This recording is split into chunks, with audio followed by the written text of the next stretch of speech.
A guitarist ranked 38th on Rolling Stone's list of the greatest of all time, the man who replaced Eric Clapton in John Mayall and the Bluesbreakers in 1967, was kneeling on the floor of a darkened room in Munich, convinced a demon had taken hold of him.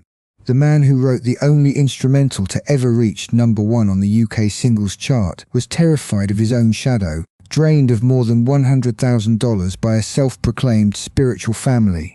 Just months before his first psychiatric hospitalization, he still told Rolling Stone, "I don't need that stuff. I can take myself somewhere else just by thinking." So what actually happened that fateful night at the Highfisch-Kommune? Every collapse needs a height to fall from, and Peter Green's height was extraordinary enough that almost nobody who witnessed it in real time expected it to end the way it did.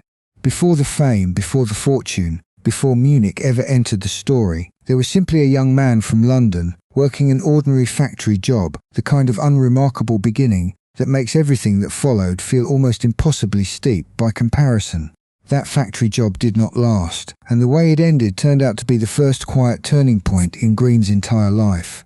He lost his position after taking time off to go watch his older brother's band perform, a decision that seemed reckless at the time, but that set him on a path toward a professional music career rather than a life spent on an assembly line. It is one of those small, almost accidental choices in a person's 20s that in hindsight reads like destiny, though it certainly did not feel that way to whoever was signing his paycheck. From there, Green's rise moved with startling speed. In 1967, he was invited to replace Eric Clapton in John Mayall and the Bluesbreakers, stepping into a chair that had just been vacated when Clapton left to form Cream. For a young guitarist still finding his footing, this was not a modest opportunity. It was an induction into one of the most respected proving grounds in British blues, a stage that had already helped mint one legend and was now being handed to another. What Green did with that platform quickly proved he belonged there. The opening riff of Black Magic Woman, a song he composed himself, would later be covered by Santana and turn into a global hit, evidence of a compositional instinct that went well beyond simply being a technically gifted player. Then, in 1968, he wrote Albatross, an instrumental piece that became the only wordless song by his band to ever reach #1 on the UK singles chart, a genuinely rare feat in an industry built almost entirely around vocal hooks and lyrics people could sing along to. By 1969, the commercial rewards of that success had become impossible to ignore and impossible to distribute evenly. Green's income from Fleetwood Mac that year was enough for him to purchase his own home in London, at a time when several of his bandmates were still living communally, sharing space the way struggling musicians typically do before real money arrives. That gap, subtle at first, hinted at something larger brewing beneath the surface of the band's success. A financial and eventually emotional distance opening up between a man who had become genuinely famous and the people who had once shared everything with him. None of this success came without weight.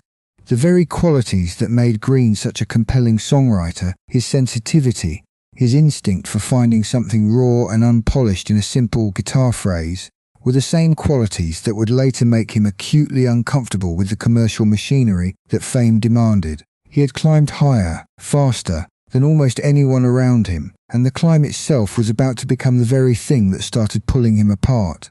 It is worth pausing here to appreciate just how unlikely this trajectory actually was. Blues, as a genre, had always rewarded painstaking apprenticeship, years spent absorbing the phrasing of American originators before a British player could hope to sound authentic, rather than imitative. Green managed to compress that apprenticeship into a remarkably short window, moving from an unknown replacement player to a songwriter whose compositions were being covered by international stars, within the span of just a couple of years. Few musicians in British blues history moved that quickly from obscurity to genuine influence, and fewer still did it while writing material distinctive enough to outlive the band that first popularised it. That speed came with its own quiet cost, one that would not become fully visible until years later. Success arriving that fast rarely allows for the kind of gradual emotional calibration most careers naturally build in over a decade. Green had barely finished adjusting to life as a working musician before he was suddenly one of the most celebrated guitarists in Britain, carrying commercial expectations, financial responsibilities, and public scrutiny that would have tested a far more seasoned performer, let alone one still in his early 20s. Fame, once it arrives at the scale Green was experiencing by the late 1960s, rarely announces its cost up front. One of the central reasons he began drifting away from Fleetwood Mac was a growing discomfort with the commercial pressure coming from his record label, combined with a touring schedule that had become relentless, leaving almost no room for the kind of quiet reflection his songwriting had always depended on. What looked from the outside like the natural rhythm of a successful band's calendar felt from the inside increasingly like a machine grinding down its most sensitive component. That discomfort did not stay hidden inside interviews or offhand comments. It began surfacing directly in the music itself. Before ever setting foot in Munich, Green recorded The Green Manalishi with the Two-Pronged Crown in 1969, a title that deliberately evoked a historical demonic figure, and the song's dark, unsettled tone reflected a psychological state that was clearly beginning to fracture well before any outside influence entered the picture. Whatever was building inside him, it had already started leaking into his work. Visual evidence of that unraveling exists too, preserved almost by accident on television footage. During one appearance on the German program Beat Club in 1969, Green appeared with a blank, unsmiling expression, a striking departure from the more playful, animated persona audiences had grown used to seeing, a detail that later observers pointed to as an early sign he may have already been using mind-altering substances before ever arriving in Munich. Was this footage a document of a bad night, or the first visible crack in something much larger? At the time, almost nobody watching thought to ask. His withdrawal was not limited to television cameras and studio sessions. It extended into decisions that baffled the people around him. After the success of Albatross, Green turned down an invitation to tour the United States alongside the Rolling Stones, reportedly explaining that their music lacked spiritual depth, a justification that revealed just how far his thinking had already begun drifting from the ordinary concerns of a working rock musician. Turning down that kind of tour, at that point in his career, was not the decision of a man simply protecting his artistic integrity. It was the decision of a man whose internal compass had already started pointing somewhere else entirely. The origins of Albatross itself carry a strange, almost prophetic quality in hindsight. Green wrote the song during a sleepless night at his home in London in 1968, later describing the melody as arriving to him naturally, like a breeze, as though he were less its author than its recipient. In the wake of the song's success, he began experiencing clear signs of psychological instability, developing a fear of performing live and insisting the band dim the stage lights during shows, small requests at the time that, viewed retrospectively, looked like the earliest visible tremors of a much larger collapse still to come. None of these individual details, taken alone, would have alarmed anyone paying casual attention. A musician requesting dimmer stage lighting or writing a moody song with a devilish title could easily be dismissed as ordinary artistic experimentation, the kind of quirky behaviour expected from any successful songwriter working under pressure. It was only in hindsight, once the full picture came into focus, that these scattered moments began to look less like eccentricity and more like the opening notes of a much longer, much darker composition still being written. Every unraveling needs somewhere to happen, and for Peter Green, that place was a commune on the outskirts of Munich calling itself Highfisch-Kommune, a name that, on paper, suggested nothing more sinister than a group of young Europeans pursuing an alternative, communal way of life. The commune was founded in 1968 by two figures known as Christophorus and Ulla, funded through contributions from its earliest members, who pooled their money to purchase a large house just outside the city. On the surface, it looked like dozens of other countercultural experiments springing up across Europe at the time. Beneath that surface, according to those who later spoke about it, the reality was considerably darker. A British drummer living in Munich at the time, Dave Ambrose, described Highfisch as functioning less like a genuine spiritual community and more like an organised group built specifically around extracting money from famous people, using mind-altering substances as the primary tool to keep them compliant and dependent. What presented itself as an ocean of spiritual liberation was, in practice, something closer to a carefully constructed trap. That trap had its own internal logic, distinct from how it treated ordinary members. Highfisch operated with a particular management structure. Rank-and-file members were treated as something close to family, while the commune's most valuable assets, artists like Green, received what former associates described as special care. a euphemism for the more intensive, more utter attentions required to keep a famous, wealthy guitarist both emotionally attached and financially generous. It was hospitality with a business model quietly running underneath it. None of this unfolded in a cultural vacuum. By the late 1960s, LSD use had become widespread across much of Europe, part of a broader counter-cultural movement embracing psychedelics as tools for spiritual exploration, and any account of what happened inside Highfisch has to be read against that backdrop rather than in isolation. This was not some uniquely deviant fringe practice invented by a handful of manipulators. It borrowed the language and aesthetics of a much larger, genuinely popular movement, which is precisely what made it so effective at disguising its actual purpose. Into this environment walked a guitarist who was already emotionally raw, already suspicious of the commercial world he had just walked away from, and already searching, in his own words, for something with more spiritual depth than what mainstream rock and roll seemed to offer him. He arrived looking for an escape from pressure. What he found instead was a structure built with remarkable precision to exploit exactly that kind of vulnerability. The genius of the arrangement, if it can be called that, lay in how little it resembled a scam from the outside. Nobody arriving at Highfisch would have seen a sign advertising financial extraction. They would have seen a warm, communal household, full of shared meals and late-night conversation about consciousness and enlightenment. Precisely the kind of environment a burned-out, disillusioned musician might have been actively searching for. That resemblance to something genuinely benign was not accidental. It was the entire mechanism, dressed up convincingly enough that even a sharp, talented man could walk in without recognizing what was actually waiting for him. By the time any outside observer might have started asking hard questions, Green was already emotionally embedded, already treating the people around him as something closer to family than acquaintances he had known for only a matter of weeks. That speed of attachment, unusual under ordinary circumstances, becomes far less surprising once you consider how carefully the entire environment had been calibrated to produce exactly that outcome, and how little resistance a man already fraying at the edges had left to offer. By the time Green's isolation inside Highfisch deepened, the people who cared about him most had almost no visibility into what was actually happening to him. In 1970, after wrapping up his final tour of the United States with Fleetwood Mac, Green flew to Germany alone and spent the following 6 months at the Highfisch-Kommune, a period during which neither his bandmates nor his family had any clear idea where he actually was. 6 months is not a brief detour. It is long enough for an entire personality to be quietly rebuilt from the inside out.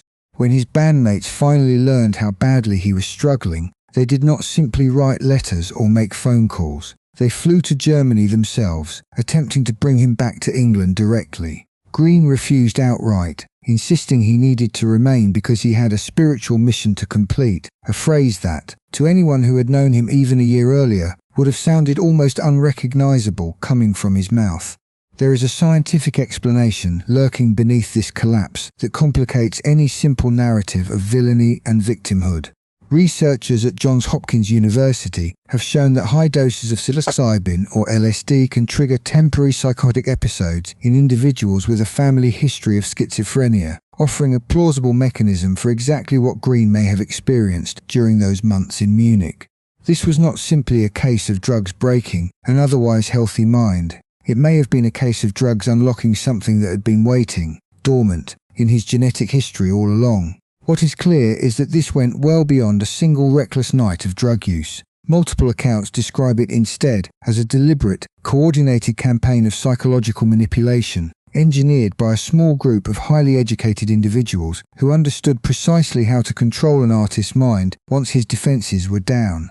This framing matters enormously because it shifts the story from an unfortunate accident to something closer to a targeted operation, one that happened to use a psychedelic compound as its primary instrument. Mick Fleetwood, Green's closest friend in the band, later described the extraordinary lengths he went to during this period, flying to Germany at least 7 separate times over nearly 3 years, between 1970 and 1972, with the sole purpose of bringing Green home. Every single time he was forced to fly back alone, because Green kept repeating a single chilling justification. Robert Johnson sold his soul, so I have to as well. 7 trips, 7 failures. And each time the friend making the journey had to watch a genius quietly disappear a little further into someone he no longer recognized. There is something almost unbearable about the mechanics of that repeated failure. Fleetwood was not simply making phone calls or sending letters from a comfortable distance. He was physically crossing borders again and again, absorbing the emotional toll of watching his closest friend deteriorate a little further with each visit, only to return home with nothing to show for the effort but another flight and another disappointment.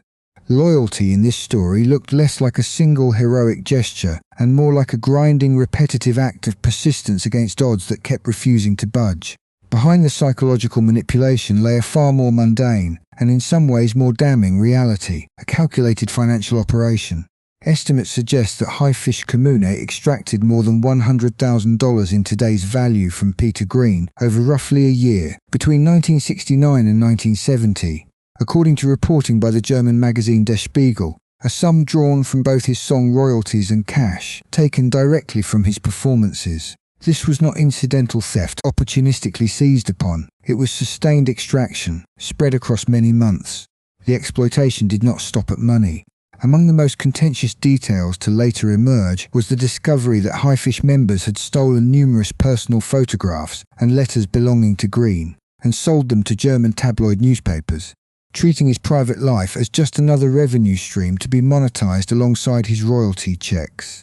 There was, apparently, no corner of his life considered off limits. Throughout the 1970s, even as his mental state deteriorated, Green continued receiving royalty payments from Fleetwood Mac's earlier recordings, except those payments were redirected straight into an account registered under the name Highfisch GmbH in Munich, rather than ever reaching him personally. The money he had earned through years of genuine creative work was, quite literally, being funneled into the pockets of the very people dismantling his life. Authorities were not entirely absent from this story, though their intervention proved insufficient.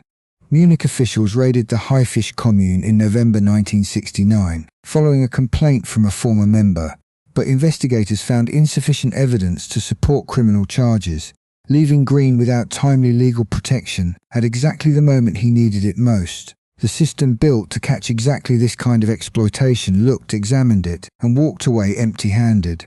Perhaps the most chilling detail of all concerns how Green's time at the commune actually ended. When he finally left Highfisch-Kommune in May 1970, he was forced to sign a document promising never to disclose anything about the commune's operations, under pressure from a local lawyer, a condition that inflicted its own severe psychological toll on a man already teetering on the edge of collapse. He walked away from Munich not simply broken but silenced, bound by a piece of paper to never fully explain what had actually happened to him there. That silence deserved particular attention, because it shaped how this entire story was eventually told, or rather, how it was not told for decades. A signed confidentiality agreement, obtained under pressure at what was almost certainly one of the most psychologically fragile moments of Green's life, meant that the fullest account of what actually happened at Highfisch could not come from the one person who had lived through it firsthand. Instead, the story had to be pieced together secondhand, through police reports, magazine investigations, and the recollections of bandmates who had only ever seen the aftermath rather than the events themselves. That gap between what happened and what could legally be said about it also explains why so much of the exploitation only came to light gradually, years after the fact, once journalists at outlets like Der Spiegel and Uncut began independently reconstructing the timeline from multiple partial sources. Financial exploitation of this scale rarely announces itself. It survives specifically because the person harmed is often the least able, legally or psychologically, to describe it clearly at the moment it is happening. What followed Munich was not a swift recovery, but a long, quiet descent into a life almost unrecognizable from the one Green had built for himself just a few years earlier. At one point he entered a period of reclusive living, working as a hearse driver in London under a false name for nearly 6 months, before his family finally managed to track him down. A man whose guitar had once opened for the Rolling Stones was now, anonymously, driving the dead to their funerals. Much of what followed was shaped not only by his illness, but by the treatment prescribed for it. Throughout his psychiatric treatment between 1970 and 1980, Green was medicated with chlorpromazine, an antipsychotic, and lithium, both of which caused significant weight gain and stripped away the fine motor precision that had once made his guitar playing so distinctive. The very treatment meant to stabilize him quietly took something else from him in the process, a cruel irony that rarely gets acknowledged in stories built around triumphant recovery narratives.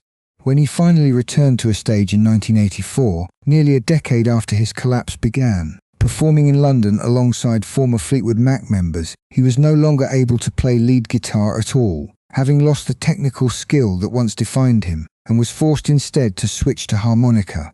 Picture that moment carefully. One of the most celebrated guitarists in modern music history, standing on a stage he once commanded effortlessly, now reaching for a smaller, simpler instrument because the one that made him famous no longer obeyed his hands. His personal life bore the same scars. Green had a daughter, Emma Rose, born in 1975, and he later severed contact with her and her mother when she was just 2 years old, explaining the decision as being driven by his need to protect his spiritual world, a phrase that by then had come to justify almost every destructive choice he made.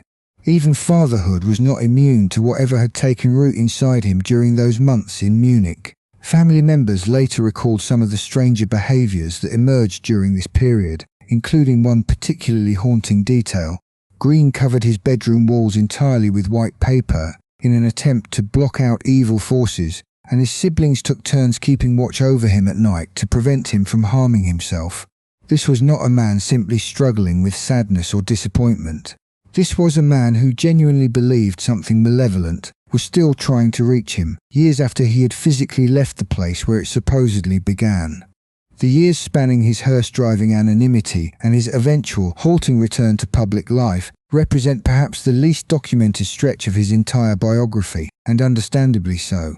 Almost nobody was tracking his movements closely during this period, and he himself was in no condition to narrate it clearly, even if someone had asked. What filtered out came mostly through family members, piecing together fragments after the fact, trying to reconstruct a timeline for a man who had, for long stretches, effectively vanished from his own life story. That vanishing act makes the eventual 1984 stage return feel less like a triumphant comeback and more like a fragile tentative test. One small step taken by a man who had spent the better part of a decade, unsure whether he would ever stand in front of an audience again at all. Given how central drug use is to this entire story, it is worth pausing to ask a more careful, scientifically grounded question. Was LSD actually the cause of Peter Green's collapse, or simply one ingredient in a much more complicated picture? While Green's LSD use at the Munich Commune is frequently cited as the central turning point, researchers generally agree the compound was not the direct cause of schizophrenia itself, a condition that typically carries an underlying genetic predisposition, regardless of drug exposure. That distinction between a trigger and a root cause matters enormously, and it is not simply a semantic one. As mentioned earlier, Johns Hopkins researchers found that high doses of psilocybin or LSD can activate temporary psychotic episodes, specifically in people with a family history of schizophrenia, clarifying the likely mechanism at play here, rather than pinning the entire collapse on the drug in isolation.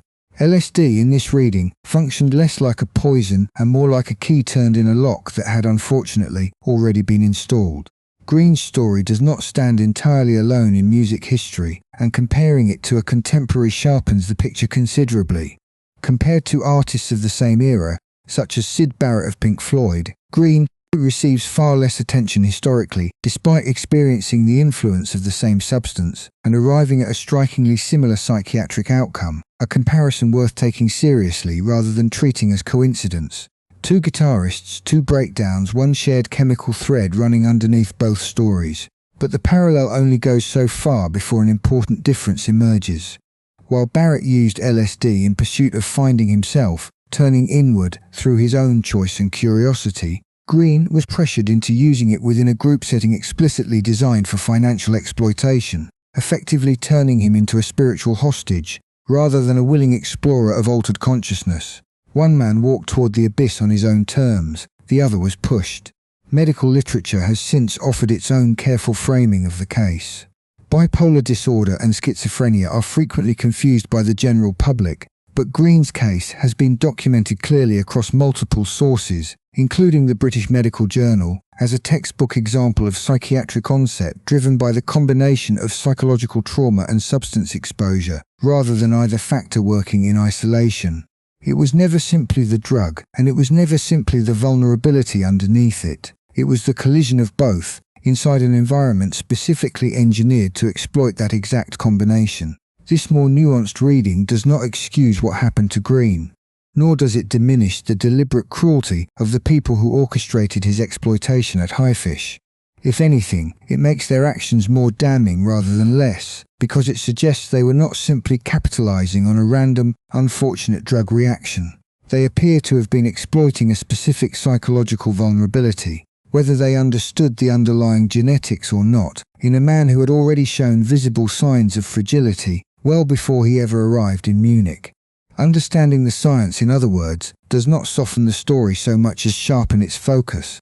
It shifts the blame away from a chemical compound and squarely onto the people who recognized an already vulnerable man and built an entire system around ensuring that vulnerability never had the chance to heal. Strip away the tragedy for a moment, and what remains is a body of work whose influence rippled far beyond the years Green was actually able to enjoy it. Both Duane Allman of the Allman Brothers Band and Carlos Santana have publicly acknowledged the influence Green's guitar playing had on their own styles, evidence of a legacy that reached deep into the next generation of musicians, despite his own period of genuine peak success lasting only a handful of years. Remarkably, his story does not end entirely in darkness. Despite schizophrenia being a serious chronic condition, by 2009 Green had recovered enough to perform again at a number of small events in London, his technical ability still intact, but now slower, more deliberate, carrying an emotional weight that had simply not been present in his earlier, faster playing. Something in him had survived after all, even if it emerged transformed by everything that had happened in between. The music itself has proven remarkably durable on its own terms. By 2020, the original version of Albatross had surpassed 5 million views on YouTube, nearly 50 years after its original release, a quiet but persistent testament to a piece of music that continues finding new listeners across generations who likely know almost nothing about the man's turbulent history behind it. Formal recognition eventually caught up with him as well. Rolling Stone's 2011 list of the greatest guitarists of all time placed Green at number 38, positioned just behind Eric Clapton, but ahead of numerous prominent contemporary names, a lasting confirmation of his influence, despite everything that had derailed his career decades earlier. Green died at his home in Essex, England in February 2020 at the age of 73, though the specific cause of death was never widely disclosed, confirmed only as related to complications of old age and chronic illness. Carlos Santana, who had absorbed so much of his own early technique directly from Green's playing on Black Magic Woman, went on to build a stable, decades-long career largely untouched by the kind of exploitation that consumed his predecessor. Where Santana had the benefit of a protective team and a career built to withstand fame's pressures, Green found himself, at the height of his own success, surrounded instead by people who saw him only as a source of money. The comparison says less about either man's talent than it does about the very different environments each one happened to land in. That difference in environment is, in many ways, the quiet thesis running underneath this entire story. Talent alone did not determine which of these two guitarists went on to build a stable, decades-spanning career, and which one lost nearly 2 decades to institutionalization, poverty, and psychiatric collapse. What separated them was the presence, or absence, of people whose job it was to protect the artist rather than extract value from him. It is tempting, looking back at a career this brilliant and this brief, to wonder what else Green might have written had those 6 months in Munich never happened. What other songs might exist now, still uncomposed, lost somewhere in a version of history that never got the chance to unfold. That kind of speculation offers no real answers, only a persistent quiet ache, the specific sadness reserved for talent that the world only got to experience in fragments before it was interrupted. Peter Green's story deserves to be remembered for exactly what it was, the tragedy of a man ranked 38th among the greatest guitarists who ever lived, a genius whose talent was matched only by the depth of what was eventually taken from him. It was never simply a story about drugs. It was a story about a sensitive artist, crushing commercial pressure, and an organization that studied him carefully enough to know precisely how to dismantle him. The contrast with what came after his departure only sharpens the loss. Once Green left, Fleetwood Mac shifted away from pure blues toward pop rock, built around dual vocal harmonies, eventually producing albums like Rumours in 1977, which sold more than 40 million copies worldwide, a commercial milestone Green himself never came close to reaching during his blues years with the band. It is difficult not to wonder what he might have built, given a different set of circumstances and a different set of people around him. His story stands in the end as more than entertainment. It is a genuine warning about the real danger of psychological manipulation and financial exploitation aimed at vulnerable, talented people. And it is worth returning, one final time, to what he told Rolling Stone all those years ago, not long before his first hospitalization. "I don't need that stuff. I can take myself somewhere else just by thinking." He was in his own way telling the truth. He simply never got to choose where that thinking would ultimately take him. If this story is new to you, or if you already knew something about Peter Green before today, it is worth sitting with for a moment. Share your thoughts on what happened to him, and whether his name was familiar to you before this.